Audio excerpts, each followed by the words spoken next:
question pour vous, ma chère Dalia. Ai-je le droit de consulter les mails perso de mon salarié qui utilise la messagerie de l'entreprise? Il a un ordinateur d'entreprise, donc c'est la messagerie d'entreprise, mais c'est ses mails perso. Est-ce qu'on peut les consulter? Donc, c'est la question pour les employeurs qui nous écoutent.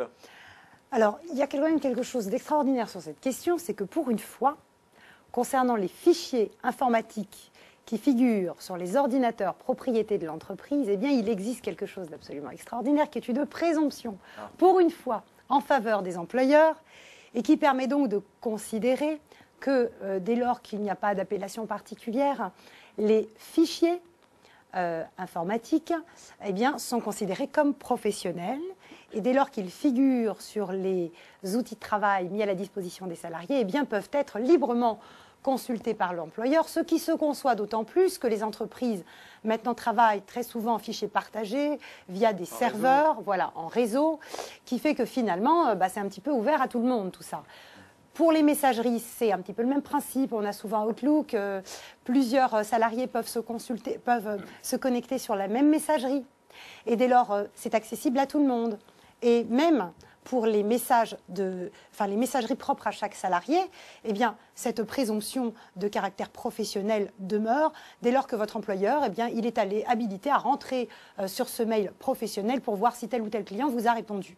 Donc, on a pour une fois cette fameuse présomption. Mais attention, ça ne marche pas à tous les coups. Ah bon, pourquoi ? C'est une présomption qui peut être renversée par le salarié s'il démontre que l'employeur avait connaissance du caractère privé que le salarié entendait donner à ces messages et surtout lorsque les messages sont estampillés privés ou lorsqu'un fichier sur l'ordinateur est estampillé privé. Là, on n'a pas le droit d'entrer, même si le salarié a utilisé les outils mis à sa disposition par l'entreprise, eh bien, on considère qu'il y aurait là atteinte à l'intimité de la vie privée du salarié et également atteinte au secret de la correspondance. Donc, dans ces cas-là, mieux vaut ne pas y toucher. Donc la précaution qu'on adresse plutôt aux salariés, si vous avez l'ordinateur de votre patron avec une messagerie, il faut bien indiquer très clairement lorsqu'on ouvre un fichier que c'est privé. Mais comment on marque? On marque privé, on marque confidentiel, personnel et confidentiel, privé, voilà. Ouais. Et là, on est tranquille. Sous différentes appellations, sachant que le fait de mettre uniquement ces initiales sur un fichier, bien, ce n'est pas considéré comme solliciter un accès privé par rapport à l'employeur. Ouais. Donc ça n'est pas reçu. Mais pour éviter tout problème, moi, ce que je conseille à mes clients, c'est de créer un fichier, une charte, en fait, mise à la disposition des salariés en leur expliquant un petit peu de quelle manière ça fonctionne au niveau de la consultation des messageries professionnelles et également de la mise en commun des fichiers.